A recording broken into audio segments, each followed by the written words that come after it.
अब हम लोग पढ़ेंगे vapour pressure of liquid solutions के बारे में, जिसमें हम लोग रॉल्स लॉ को डिस्कस करेंगे, जिसमें हम लोग और भी बातें करेंगे आगे। तो सबसे पहले ये देखो कि वेपर प्रेशर हमें लिक्विड सॉल्यूशन में पढ़ना है, और लिक्विड सॉल्यूशन जो होता है उसमें सॉल्वेंट क्या होता है? लिक्विड होता है। We have liquid solutions where solvent is liquid, solvent is liquid, and solute can be a gas, a solid or a liquid। और गैस इन अ लिक्विड के बारे में हम लोग हेनरीज लॉ में पहले ही पढ़ चुके हैं, इसकी सॉल्युबिलिटी के बारे में। तो यहाँ पे हम लोग इस टॉपिक के अंदर दो चीज़ें डिस्कस करेंगे, liquid in liquid and liquid in liquid and solid in liquid. Okay, binary solutions के बारे में, और इसमें भी हम लोग सिर्फ दो टॉपिक्स पढ़ेंगे। पहला लिक्विड इन लिक्विड, जहाँ पे सॉल्यूट और सॉल्वेंट दोनों लिक्विड है, और दूसरा हम लोग पढ़ेंगे सॉलिड इन लिक्विड, जहाँ पे सॉल्यूट आपका सॉलिड है और सॉल्वेंट लिक्विड है। ओके, हम ये कंसिडर करके चल लेंगे कि हमारा जो सॉलिड सॉल्यूट है वो नॉन वोलेटाइल होगा। ओके, तो चलो डिस्कस करते हैं vapour pressure of liquid solutions, जो कि हमारा पहला टॉपिक होगा आज का। हमारे पास दो लिक्विड है, लिक्विड सॉल्यूशन कह रहे हैं। हमने एक लिक्विड ले लिया, इसको कह दिया लिक्विड 1, और एक दूसरा लिक्विड लिया, कह दिया लिक्विड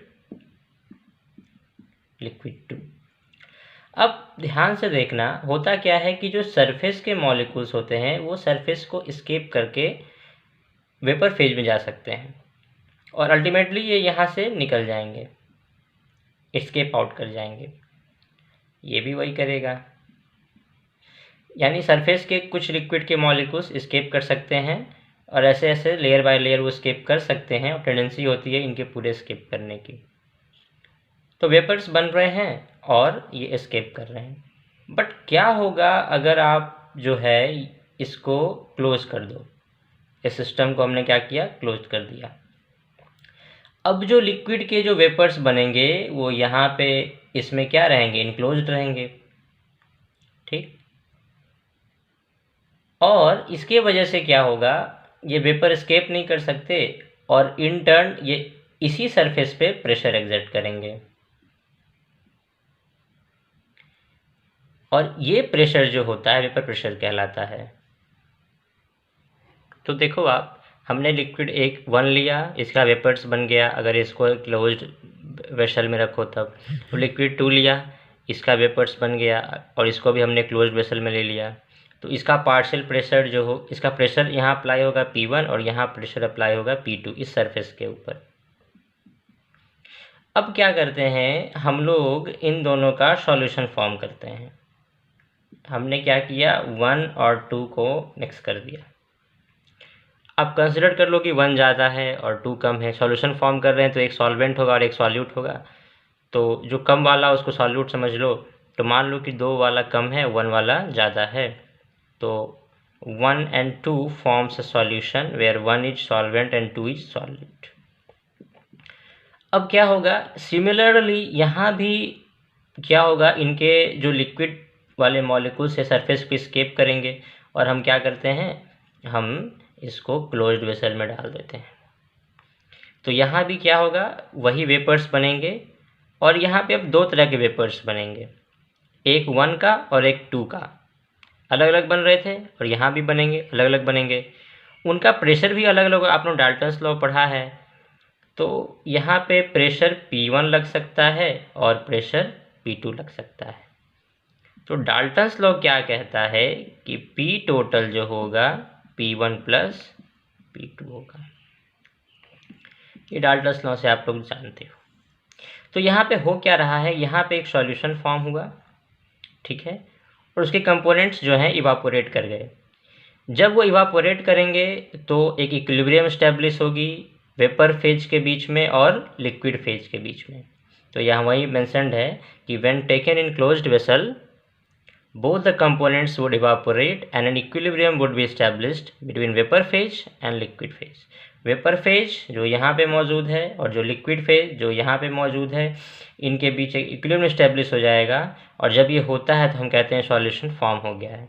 तो इस केस में क्या होगा, जब इक्विलिब्रियम स्टैब्लिश हो गया है तो P1 will be the partial pressure of component 1 first liquid, P2 is the partial pressure of component 2 which is the second liquid, and P total is equal to P1 plus P2 according to Dalton's law। और ये जो partial pressures होता है, this P1 P2 this depends on the mole fraction.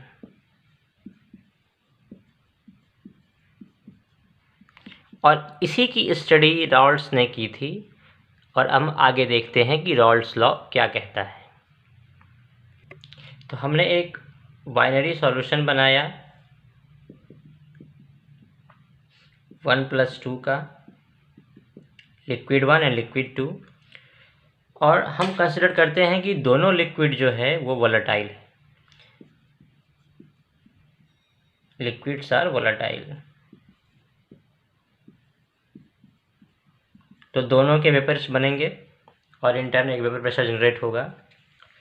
तो Rawls law क्या कहता है कि for a solution of volatile liquids, अगर वोलेटाइल लिक्विड्स का सॉल्यूशन है तो the partial pressure of each component of the solution, इस सॉल्यूशन में दो कंपोनेंट्स हैं 1 and 2, और पार्शियल प्रेशर 1 का क्या होगा P1 और 2 का क्या होगा P2।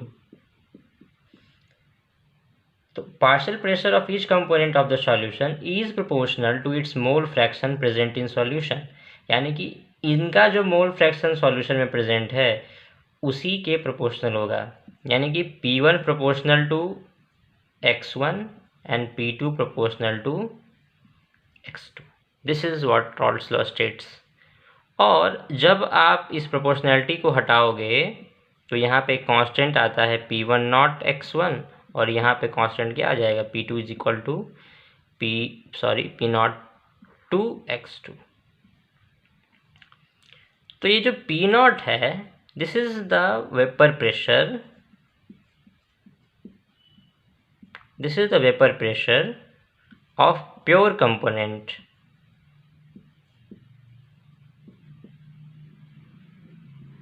जब हम जो हमने पहले एग्जांपल में लिया था, एक लिक्विड 1 अलग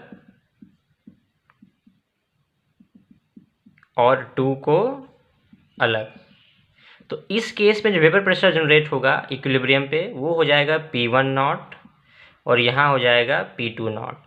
तो ये वही वाला कांस्टेंट है P1 not and P2 not, जो अलग अलग होने पे आएगा, और यहाँ साथ में होने पे वो क्या होगा, P1 is equal to P1 not का कुछ फ्रैक्शन होगा, जो फ्रैक्शन क्या है, मोल फ्रैक्शन है। वैसे ही P2 क्या होगा, P2 नॉट का कुछ फ्रैक्शन होगा, यानी कि वो मोल फ्रैक्शन की, मतलब कि P1 और P2 P1 नॉट और P2 नॉट से क्या होंगे, कम होंगे, क्योंकि x1 x2 क्या होता है, ये 1 से छोटा होता है, ये मोल फ्रैक्शन है, तो मोल फ्रैक्शन 1 से छोटा होगा, तो ऑब्वियस सी बात है P1 और P2 क्या होंगे, आइडियली जो अलग अलग होते हैं उनसे तो कम हो रहे हैं, है ना। This is what Rolle's law states। So we have P1 is equal to P1 naught x1, P2 is equal to P naught 2 x2, and P total is equal to P1 plus P2। So what happens here, you can substitute for P1, ये values P1 के लिए रख दो, तो this is P1 naught x1, और ये values P2 के लिए रख दो, this is P not 2 x2।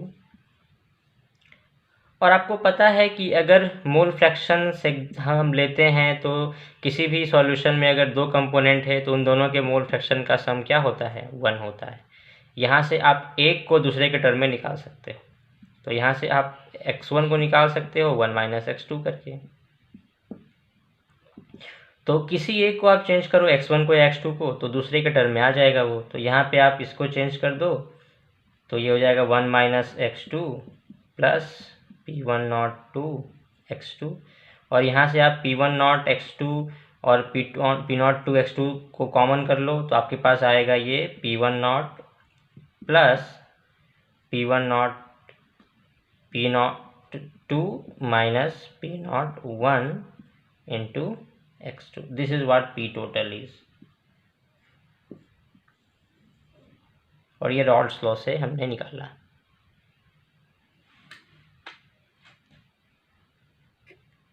So we have our final equation P total is equal to P1 naught plus P1 naught 2 P naught 2 minus P naught 1 into x2. इस equation के basis पे हम लोग कुछ कंक्लूजन्स ड्रॉ करने की कोशिश करते हैं. तो पहली बात तो ये है कि जो P टोटल होता है वो किसी भी कंपोनेंट के मोल फ्रैक्शन से आप उसको रिलेट कर सकते हो. देखो इस इक्वेशन में P टोटल है और यहाँ x2 है, मतलब P टोटल का रिलेशन कंपोनेंट 2 के मोल फ्रैक्शन से है, वो कंपोनेंट 1 के मोल फ्रैक्शन से भी हो सकता है. So you have the first point, P total over the solution can be related to the mole fraction of any one component. Second point is P total varies linearly with mole fraction. आप देख लो ये equation linear है, अगर आप इसको graph पे plot करना चाहो तो ये एक स्ट्रेट लाइन देगा. This is linear relationship. और तीसरा पॉइंट है कि depending upon P1 not and P2 not P total varies और P total decreases और increases with increase in mole fraction. आप देखो कि अगर आप x2 को और P total को वैरी करो, अगर इन दोनों को आप वैरी करो तो आपको एक स्ट्रेट लाइन मिलेगी. y equal to some mx plus c का कोई कर्व बना सकते हो आप यहाँ से. लेकिन डिपेंड करता है इस पे कि P टोटल डिक्रीज करेगा या इंक्रीज करेगा, यानी कि ये आपका स्लोप समझ लो. अगर P2 बड़ा हुआ P1 से तो ये पॉजिटिव आएगा, और अगर P1 बड़ा हुआ P2 से तो ये पार्ट नेगेटिव आएगा. तो अकॉर्डिंगली P टोटल या डिक्रीज करेगा या तो वो इंक्रीज करेगा.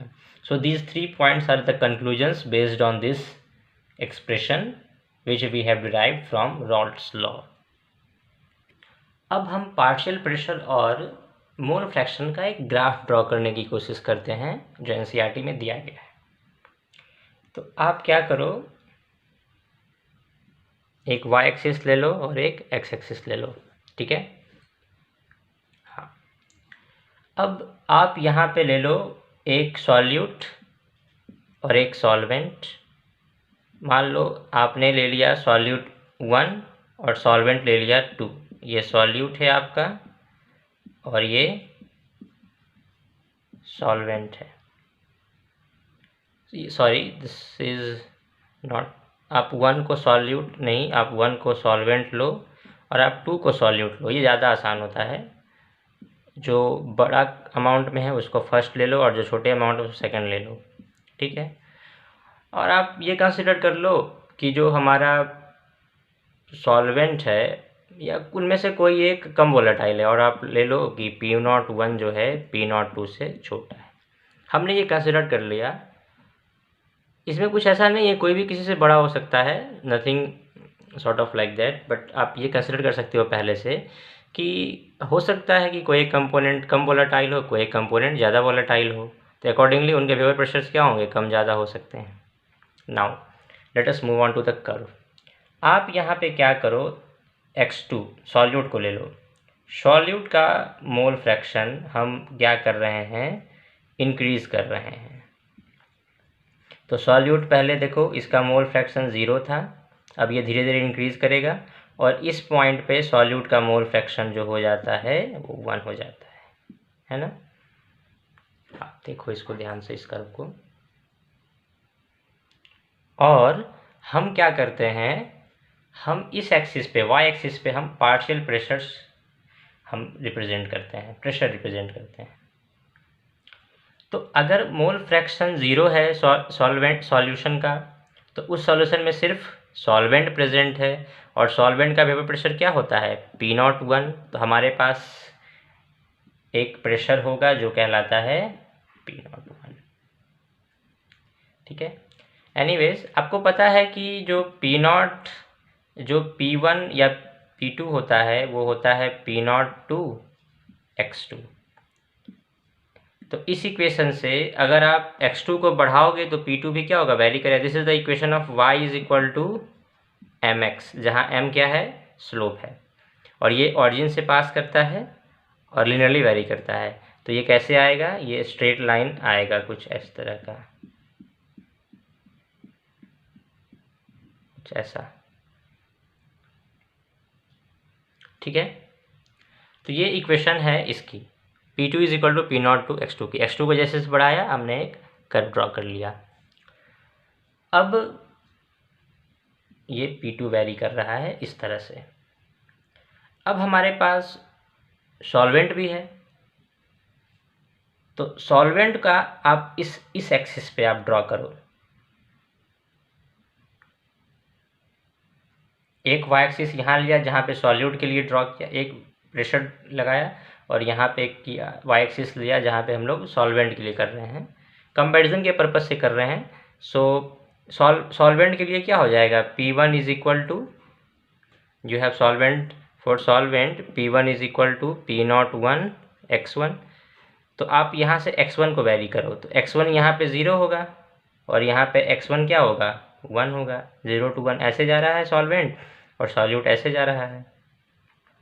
सो व्हाट हैपेंस कि अगर आपके पास फिर से ये कर्व मिलेगा, straight line passing through origin, इस बार ऑरिजिन कहाँ है, इधर है, तो ये कुछ ऐसा कर्व मिलेगा और ऐसे ऐसे ये इंक्रीजिंग कर्व मिलेगा और आप एक स्ट्रेट लाइन बना सकते हो यहाँ से, कुछ इस तरह का, है ना। और यहाँ पे क्या होगा, देखो यहाँ पे सॉल्यूट x2 के लिए, देखो x2 सॉल्यूट यहाँ पे मैक्सिमम हो गया, उसके लिए ये कर्व है, ये P1 के लिए कर्व है। तो सॉल्यूट जहाँ पे मैक्सिमम हुआ वहाँ पे क्या होगा, वहाँ पे सॉल्वेंट नहीं होगा, और इसका मतलब है कि वहाँ पे ये P2 नॉट हो जाएगा। और जब सॉल्वेंट मैक्सिमम होगा और सॉल्यूट नहीं होगा तो ये P01 हो जाएगा, P01। So you have drawn two curves for solute and solvent on the basis of Raoult's law. Now what happens to P total? जब आप इसका सॉल्यूशन बना लिए हो तो P total का क्या होगा, तो P total आपको पता है लिनियरली वेरी करती है ना। So P total is this line is P total। और ये NCERT का ग्राफ आप देख सकते हो, इस ग्राफ में मैंने जो किया वही लिखा हुआ है। आपको इस बात का ध्यान रखना है, ये पूरी की पूरी कर्व जो है रॉल्स लॉ से एक्सप्लेन की जा सकती है, and try to do it yourself, okay. अगली बात है कि वेपर फेज का क्या हो रहा है। आपको पता है कि जब आपने सॉल्यूशन प्रिपेयर किया तो उसमें सॉल्वेंट फेज भी है और उसमें सॉल्यूशन फेज भी है और इसमें वेपर फेज भी है, और ये आपस में इक्विलिब्रियम में है। तो यहाँ पे भी सॉल्यूशन का कंपोजिशन है और यहाँ पे भी सॉल्यूशन कंपोजिशन है। ये एक गैसियस सॉल्यूशन है और ये एक लिक्विड सॉल्यूशन है, तो यहाँ भी कुछ कंपोजिशन होगा। तो ये कंपोजिशन निकालने के लिए भी आप पार्शियल प्रेशर का यूज कर सकते हो। अगर आपको यहाँ पे कंपोजिशन है y1 और y2, मान लो फर्स्ट का मोल्स y1 है और सेकेंड मोल फ्रैक्शन y1 है और सेकेंड का मोल फ्रैक्शन y2 है, तो अगर आपको y1 और y2 निकालना है, what is y1 and y2? y1 and y2 is mole fraction of components in vapor phase। तो इसको भी आप अकॉर्डिंग टू राउल्ट्स लॉ निकाल सकते हो। You have P1 is equal to y1 into P total and P2 is equal to y2 into P total in the same way you have determined earlier। So you can say that in general Pi is equal to yi into P total। So you have this equation Pi is equal to yi into P total। और इसका आप use कर सकते हो gaseous phase के components, gaseous phase में composition को निकालने का, इसका यूज कंपोजिशन निकालने के लिए होता है गैसियस फेज में। अगली बात करते हैं Raoult's law as a special case of Henry's law के बारे में। आपने हेनरीज लॉ पढ़ा था गैसियस कंपोनेंट के लिए, जिसको हमने लिक्विड में डिसॉल्व किया है, और वहाँ पे आपने क्या पढ़ा था, P is equal to KH which is Henry's law constant into mole fraction of gas in the solution. तो आप लिक्विड सॉल्यूशन को आप ये मान सकते हो कि उसमें एक कंपोनेंट ऐसा है जिसका वेपर प्रेशर काफ़ी ज़्यादा है, जिसका जो नेचर है वो बहुत ही ज़्यादा वॉलेटाइल है। तो हम ये कंसिडर कर सकते हैं कि in a solution of gas in liquid one component is so volatile that it exist as gas, है ना। गैस इन लिक्विड में क्या होगा, एक गैस है और एक लिक्विड है, दो कंपोनेंट है, और जो गैस वाला कंपोनेंट है वो तो बहुत वॉलेटाइल है क्योंकि वो हमेशा गैस के फॉर्म में एग्जिस्ट कर रहा है। और वॉलेटाइल लिक्विड क्या होता है, जो पार्शियली गैसियस फॉर्म में होता है और एस्केप करता रहता है लिक्विड पार्ट को, है ना। सो यू हैव, इसके लिए P is equal to KH into x of gas हमने लिखा था। अब देखो जो हमारा राउल्ट्स लॉ है, राउल्ट्स लॉ में आपने पढ़ा है कि PI is equal to PI not into mole fraction of XI। तो इन दोनों इक्वेशन में क्या डिफरेंस नज़र आ रहा है आपको, इन दोनों इक्वेशन में बस इतना ही डिफरेंस है, ये कांस्टेंट अलग अलग है, और बात उतनी ही है कि जो PI है यानी जो वेपर प्रेशर है वो प्रोपोर्शनल है मोल फ्रैक्शन के। So you can say that when the value of KH is equal to PI not और the value of PI naught becomes KH, then Raoult's law become the special case of Henry's law, है ना। So you have these two important lines, okay, and these two important expressions, और आप इस topic को इस तरह से समझ सकते हो। आप NCERT रीड करो, उसमें आपको और भी अच्छी नॉलेज मिलेगी, और जितना भी मैं पढ़ा रहा हूँ वो सब उसमें एज इट इज़ मिलेगा जैसे मैं बता रहा हूँ। Try to read NCERT multiple times so that you can well acquaint with all the smallest points written out there. ये बहुत ही इंपॉर्टेंट होता है किसी भी CBSE बोर्ड के स्टूडेंट के लिए कि वो NCERT को थॉरोली पढ़े, अच्छे से पढ़े, ओके। इस वीडियो में इतना ही, हम लोग नेक्स्ट वीडियो में बात करेंगे vapour pressure of solutions of solid in liquid की।